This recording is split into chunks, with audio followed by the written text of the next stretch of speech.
अनिश्चय आज भी बहुत मजबूत है और मैं आपसे वादा करता हूँ, आपके माध्यम से कि हम फिर अनिश्चय 2026 में जीतेंगे। है कि हर साल एनएसयूआई का चेहरा बदलता जा रहा है क्योंकि पिछले साल के जो प्रेसिडेंशियल कैंडिडेट थे और उनके जो साथी थे वो अब कहीं नजर नहीं आ रहे हैं जो कि पिछले साल हर जगह नजर आ रहे थे। हमारे एनएसवाई के राष्ट्रीय अध्यक्ष विनोद जाखड़ जी ने इस मुहिम को शुरू किया और देश भर में, पूरे प्रदेश में एनएसवाई और यूथ कांग्रेस ने पूरे देश में अच्छे से इस मुहिम को उठाया। तो छात्रों की गूंज के बहुत सारे इवेंट्स हुए चंडीगढ़ में जिसमें बहुत सारे छात्रों ने भाग भी लिया। वो गए वहां पहुंचे। पहले नीट का पेपर लीक हुआ, इसको लेके हमारे एक राजस्थान के साथी थे, मान ले, जिनकी डेथ हुई, प्रदीप मेघवाल। वो परिवार से इतने कमजोर थे, अगर आप उनका घर जाके देखें तो आप देख भी नहीं सकते। मतलब उन्होंने 11 लाख का लोन लिया, किस बेस पे? कि मुझे मतलब डॉक्टर बनना, उसका सपना था, उनके घर वालों का सपना था कि मेरा बेटा डॉक्टर बनेगा। तो जब उनको ये पता चला कि पेपर लीक हो गया तो वो इतना सदमे में आ गया, मतलब उनको इसके अलावा कोई ऑप्शन नहीं बचा, वो उन्होंने सुसाइड किया। हमारे साथियों को, हमारे राष्ट्रीय अध्यक्ष जी को इस चीज का पता चला कि ऐसे ऐसे कोई वो हुआ, तो वो सभी हम सारे लोग वहाँ सीकर पहुंचे और सीकर से पता चला कि वो कोई एक छोटे से गांव का है, तो हम उनके गांव गए। तो एक छोटा सा मकान, और उस मकान पे मतलब उसके फादर जो है, दिन की 500 रुपए की दिहाड़ी से मजदूरी करके मतलब अपना घर चलाते हैं। 11 लाख का उन्होंने लोन लिया। फिर हमारे अध्यक्ष जी ने वहाँ राहुल जी से, उनके परिवार से बात करवाई, तो राहुल जी ने कहा कि ठीक है, जो प्रदीप चला गया उसकी तो हम उसको वापस नहीं ला सकते, ये बहुत बुरा हुआ, इस घटना की हम निंदा करते हैं, लेकिन आपकी बच्चियों का, आपका पूरा ध्यान हम रखेंगे। फिर हमारे जितने भी साथी हैं, हम सभी ने आपस में बातचीत करके जो जिसे जो मदद हुई, हमने 11 लाख का लोन प्रदीप मेघवाल के परिवार का हमने चुकाया। 2023 में एनएसयूआई लगभग 600 वोटों के मार्जिन से जीती थी, लेकिन उसके बाद 2024 में तो 600 वोट तक के मार्जिन तक भी नहीं पहुंच पाई और 25 में भी आंकड़ा कम ही रहा। कोई ग्रुप नहीं है, वो एक लीडर है, अनिश्वई के अच्छे लीडर है। सभी लोग मिलके काम करते हैं, उनका काम करने का तरीका अलग अलग है, लेकिन वो एक ही संगठन के लोग हैं और बहुत मजबूत साथी है हमारे। और मेरे सबसे बात होती है, हम सभी एक साथ बैठते हैं, ऐसा नहीं है। अभी मुझे तो नहीं लगता कि कोई मतलब इस संगठन से अलग है सब। तो मैं डिपार्टमेंट डिपार्टमेंट मतलब मैं पूरे कैंपस में पैदल घूमता हूँ। अनिश्वय के प्रति लोगों का अच्छा रुझान है और सब लोग अनिश्वय के साथ मिलके काम करना चाहते हैं और कर भी रहे हैं। नमस्कार, वोटा पीयू दिया 2026 के पहले एपिसोड में आपका स्वागत है। मैं हूं मान्या सीमार और आज मैं मौजूद हूं पंजाब यूनिवर्सिटी में। तो क्योंकि पीयूसीएसई 2026 के इलेक्शंस काफी नजदीक हैं, तो कैंपस की राजनीति एक चर्चा का विषय बनी हुई है।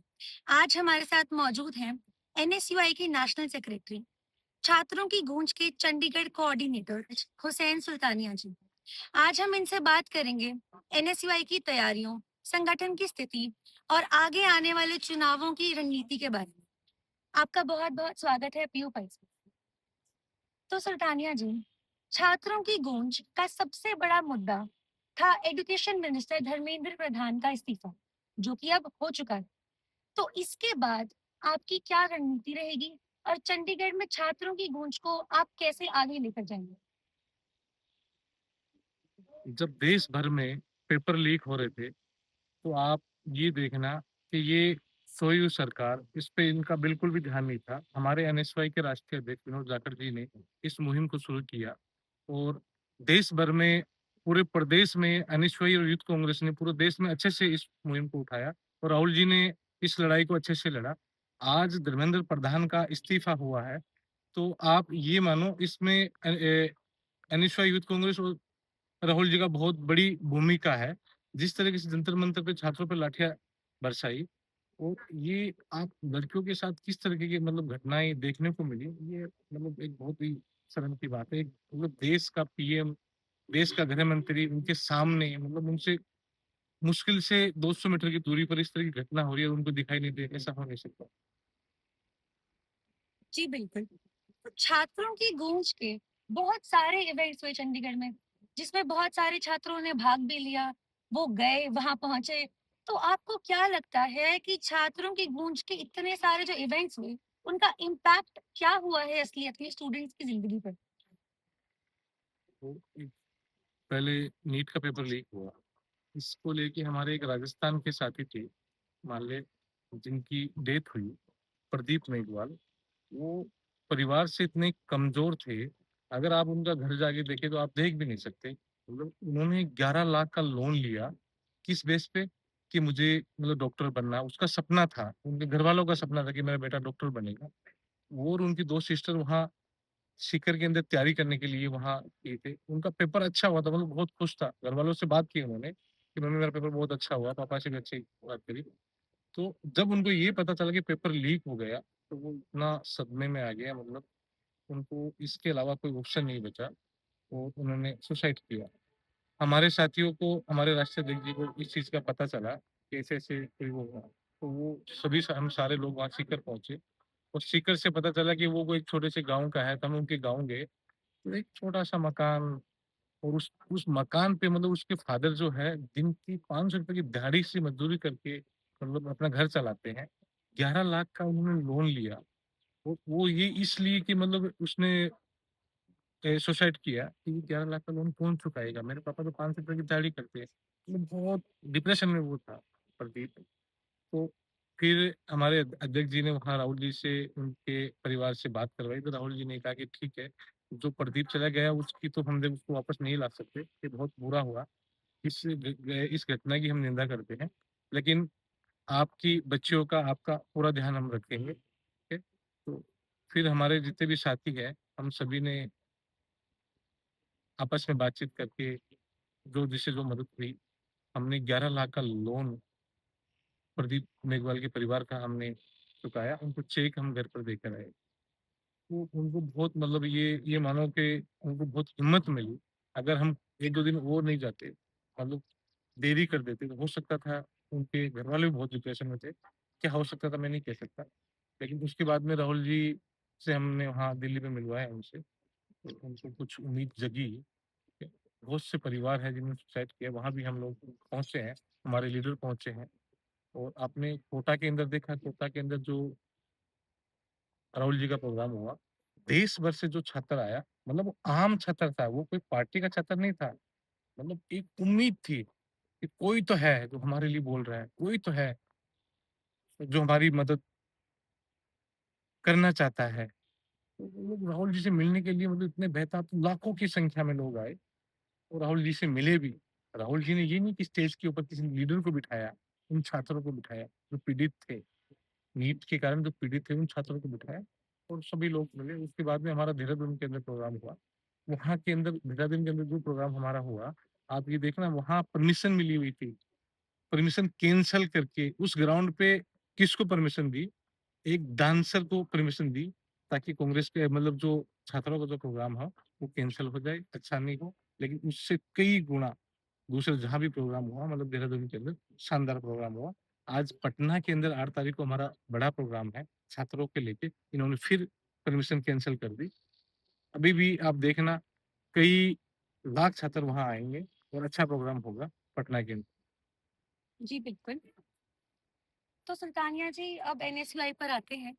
2023 में एनएसयूआई लगभग 600 वोटों के मार्जिन से जीती थी, लेकिन उसके बाद 2024 में तो 600 वोट तक के मार्जिन तक भी नहीं पहुंच पाई और 25 में भी आंकड़ा कम ही रहा। वो मार्जिन, वो वोट शेयर नहीं मिल पाया एनएसवाई को। तो आपको क्या लगता है इस हार का, एनएसवाई की इस डाउनफॉल का असली रीजन क्या है? और क्या आप इसको एक चैलेंज की तरह देखते हैं? देखो, आपने कहा कि ठीक है, 2023 के अंदर हम 3000 से ऊपर वोट लेकर गए और एक मजबूत अनिश्वयी ने इलेक्शन जीता। तो अनिश्वयी मजबूत है, ये नहीं है कि 600 वोट ले गए, अनिश्वयी 500 ले गई, उस पे आप ये क्वेश्चन कर रहे हो। अनिश्वयी आज भी बहुत मजबूत है और मैं आपसे वादा करता हूँ, आपके माध्यम से, कि हम फिर अनिश्वयी 2026 में जीतेंगे। लेकिन सुल्तानिया जी, एनएसयूआई में 2023 में जितने भी 4-5 ग्रुप्स हैं एनएसयूआई के अंदर, वो सब एकजुट थे। लेकिन उसके बाद से ऐसा लगता है कि एनएसयूआई के सारे जो ग्रुप्स हैं, वो अलग-अलग हो गए हैं, अलग-अलग होकर इलेक्शंस लड़ रहे हैं। तो आपको ऐसा लगता है कि क्या ये डाउनफॉल का रीजन है? आपका क्या मानना है इस ग्रुपिज्म पे? वो कोई ग्रुप नहीं है, वो एक लीडर है। अनिश्वई के अच्छे लीडर है। सभी लोग मिलके काम करते हैं, उनका काम करने का तरीका अलग-अलग है, लेकिन वो एक ही संगठन के लोग हैं और बहुत मजबूत साथी हैं हमारे। और मेरी सबसे बात होती है, हम सभी एक साथ बैठते हैं, ऐसा नहीं है। अभी मुझे तो नहीं लगता कि कोई कोई मतलब इस संगठन से अलग है, सभी एक साथ हैं। तो आप कह रहे हैं कि सभी एक साथ हैं, सारे ग्रुप्स एक साथ हैं, लेकिन ऐसा लगता है कि हर साल एनएसयूआई का चेहरा बदलता जा रहा है। क्योंकि पिछले साल के जो प्रेसिडेंशियल कैंडिडेट थे और उनके जो साथी थे, वो अब कहीं नजर नहीं आ रहे हैं, जो कि पिछले साल हर जगह नजर आ रहे थे। तो इस पर आपका क्या कहना है? नहीं, ऐसा कुछ नहीं है। वो लोग भी अच्छे से काम कर रहे हैं, ऐसा नहीं है। उनकी कुछ मेरी बात हुई थी उन लोगों से, जो हमारे साथी थे। उनको कुछ काम था, इसलिए वो घर के काम की वजह से नहीं आए, लेकिन अभी यहाँ आए हैं।